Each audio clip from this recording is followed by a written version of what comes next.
Man Show interview show. So for my very next guest and last guest of this week is this sensational singer known by the name of Nicole Sophia.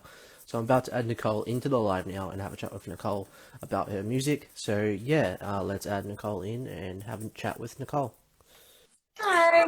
Hi Hi, Nicole, how's Nicole. it How's it going? going? It's going well. How about you? Yeah, really good, thanks. I just want to say first up, thank you so much for taking the time to join my show. It's such an incredible pleasure having you on today. To people that don't know who you are, if you can give like a bit of backstory about yourself, and then we'll dive right into the questions. Yeah, totally. So where to start with the backstory? I was saying yesterday that I've been like singing since I could talk.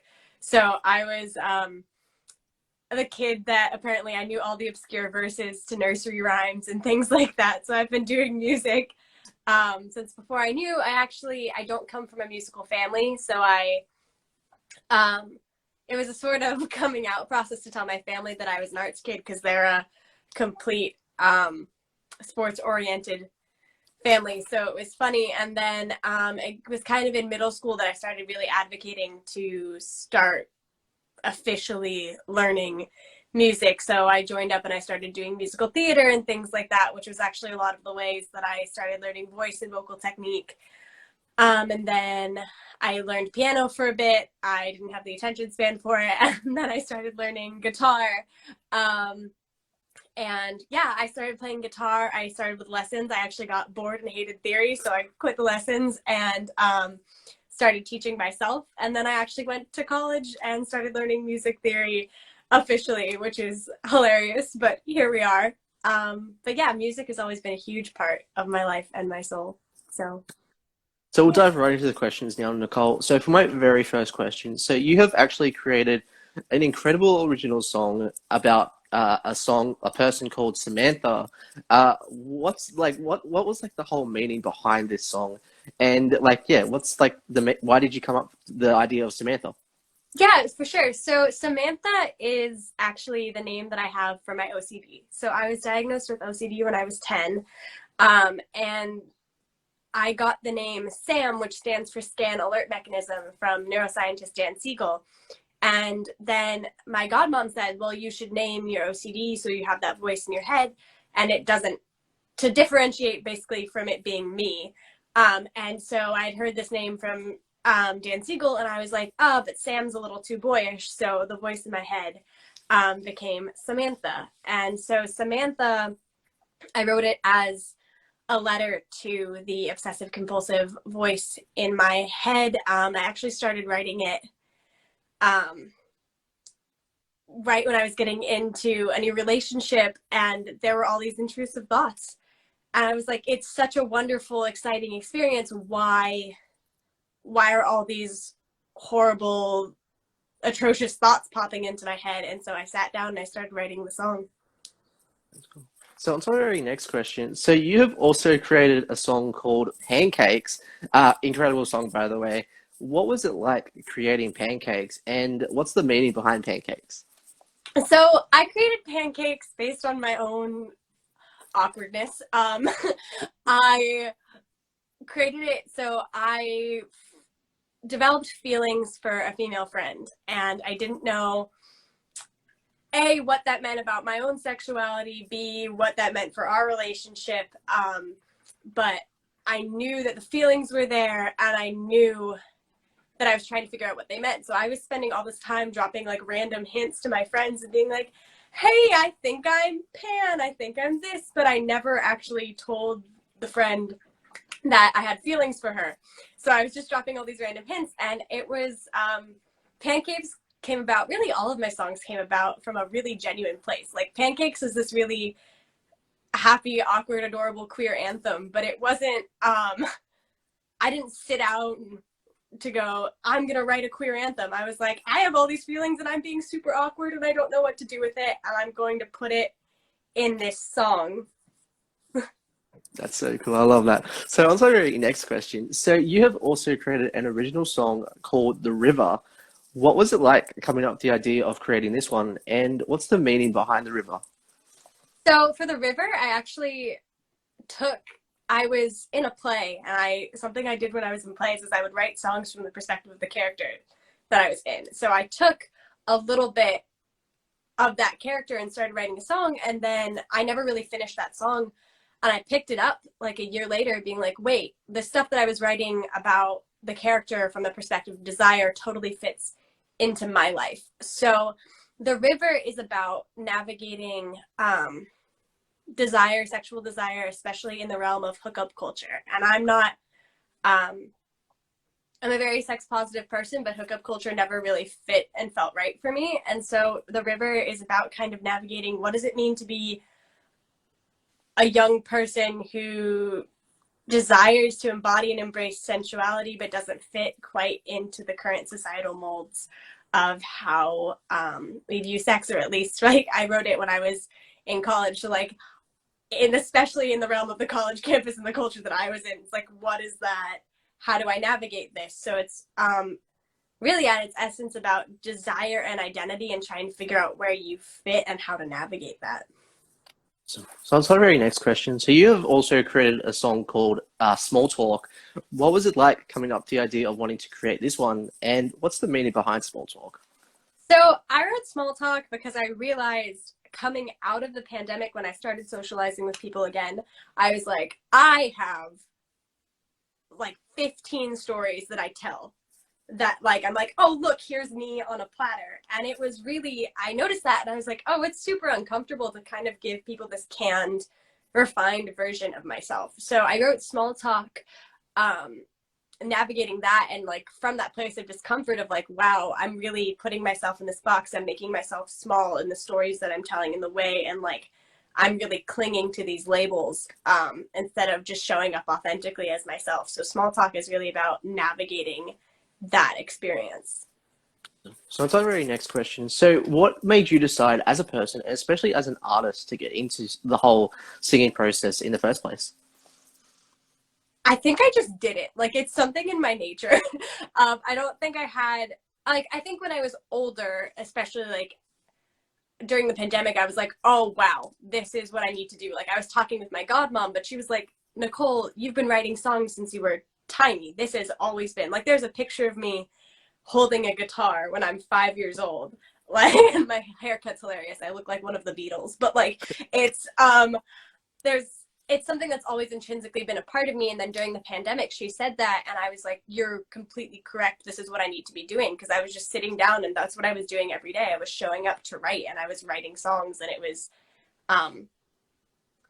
truly one of the most pure states and the best I've felt. But like, I don't remember a conscious moment as a kid where I was like, I'm going to sing. It's always just been like, I love music. I need to be doing this. This is what I want to be doing.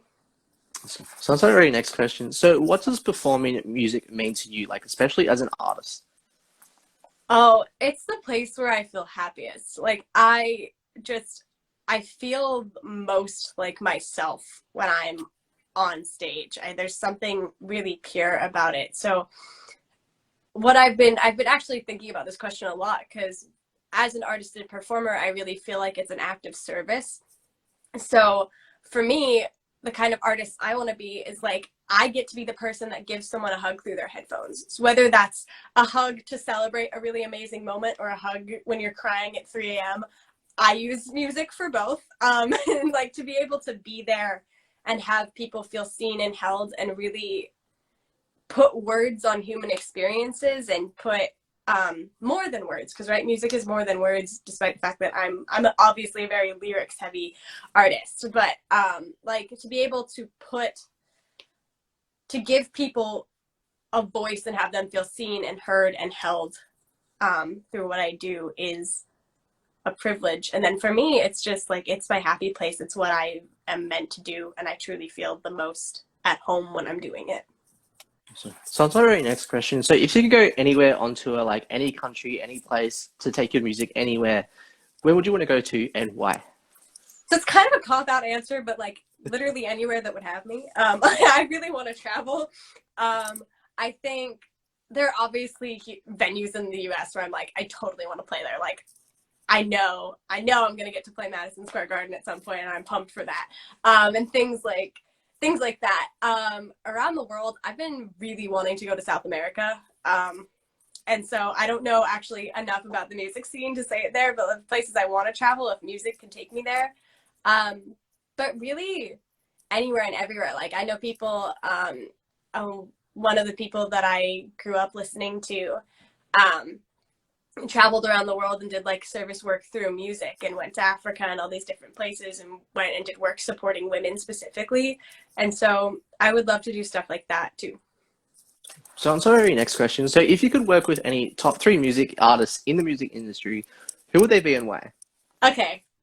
Brandy Carlisle, Sarah Bareilles, and Madison Cunningham. I think all of them have been people that have held me with their music. Brandy Carlisle is just, for anyone that hasn't heard her, phenomenal powerhouse. And especially Brandy Carlisle and Sarah Bareilles have been the people that I've looked to in my life as like, you're a guiding post of the kind of artist I want to be. Like they're so successful and they're also so grounded and down to earth and just really present, lovely people while also being incredibly talented musicians. And they're both people whose songs have been a huge part of my life. And then Madison Cunningham is just impeccable. Like I look at her and I'm like, you're the kind of musician I want to be. Her guitar, her voice, her lyricism, everything. I'm just in awe of her. So those three badass women I would definitely love to play with. I love that. So on to our next question. So what would be your like top cover songs to perform and why? I love playing Dancing in the Dark by Bruce Springsteen. I think the lyrics are great. I like being able to, I play kind of a finger-picked style of it, so really getting into more of the lyrics and the storytelling and the longing behind it. And it doesn't hurt that I think it sounds really good in my voice, but I definitely love that. It's a classic, but Hallelujah, I feel like that song for me has been a go-to song. It was the song that taught me how to finger pick, and I'm a huge, like, that's my main guitar style. And it's just every time, like, I can sing it when I'm happy, I can sing it when I'm sad, I find new meaning in all of the verses. And then I would say my last one is probably Let It Be by the Beatles, because I'm a huge fan of Mother Mary. And so I like singing that song, especially because oftentimes, like, it feels like a prayer for me. So on to our next question. So if you could give like any advice to any upcoming artists that want to get into the music industry, what advice would you give them and why? That's a good one. Small steps. I would say small steps. I'm someone who can get impatient. So remembering that a little bit every day is how things happen. And also, it's not too late to start. There's the quote of, right, like the best time was to plant a tree was 5 years ago. The second best time to do it is now. Also, this is something a mentor said to me, like, don't let the perfect get in the way of the good. Like, show up and start doing it. And then the biggest one that I would do is, it's about to be a long quote, but there's a Martha Graham quote, which says, there is a vitality, a life force, a quickening that is translated through you into action. And because there is only one of you in all time, this expression is unique. If you block it, it will not exist through any other medium and will be lost. The world will not have it. It is not your business to determine how good it is, nor how valuable it is, nor how it compares with other expressions. It is your business to keep it yours, clearly and directly, to keep open and aware to the urges that motivate you. Keep the channel open. No artist is pleased. There is no satisfaction whatsoever at any time. There is only a clear, divine dissatisfaction, a blessed unrest that keeps us marching and makes us more alive than the others, which is a very long and poetic way of saying there is only one you, and it doesn't really matter your own opinion on your art. Show up and do it, because no one else is ever going to make the thing. Even if there's 50 artists singing a cover of the same song, your version is going to be your version. You're the only one who can do that. Your love song is going to be the only love song that you can write. Like, every song's already been written. You might as well do your version, you know? I love that. So on to our next question. So what are like the positive and negatives into the whole creating your own music, and how do you get through those like negative moments as an artist? So the positives is like there's nothing that feels better to me than like writing a song where I'm like, wow, I finally got it. And I'm someone, I do drafts on drafts on drafts of songs. Um, and so that to be able to express something, to have it flow through you, there's this particular just joy and shining and pride that just fills you. And it's like not like an ego pride, it's like a soul pride of like, wow, this came through me. Some of the things that are challenging for me, I get pretty overwhelmed with the social media stuff, in all honesty. It's like I I would love to have someone that was in charge of that for me. um, but the way that I navigate challenges and like moments of doubt is honestly, faith is a really big part of my life. So I turn things over to my higher self all the time. I'm like, this is your business. And a lot of the time it ends up being like a very tearful prayer where I'm like, I have no idea what I'm doing. I need help. Please help. But every time I've sent out a tearful prayer, every time I've turned something over, things have worked out 10 million times better than I could have planned them. So for me, it's reminding myself of like consistently checking the proof of everything has worked out. There's no reason to believe that it wouldn't. But yeah, faith is how I get through a lot of things.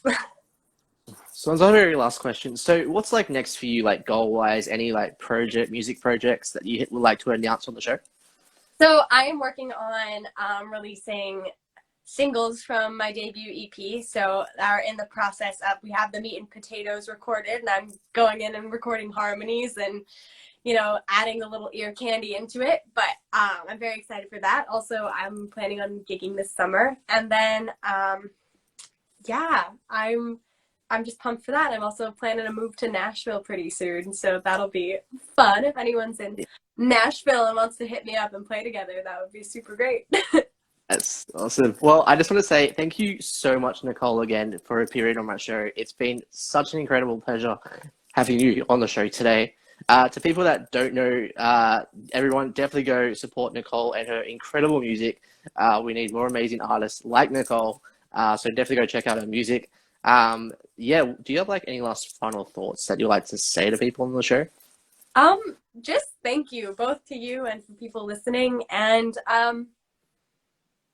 I hope to connect with you through music, because that is my favorite way to connect with people. And I feel like it's the best way to reach people's souls. So I am excited to keep getting to know you all and having y'all get to know me through doing what I love.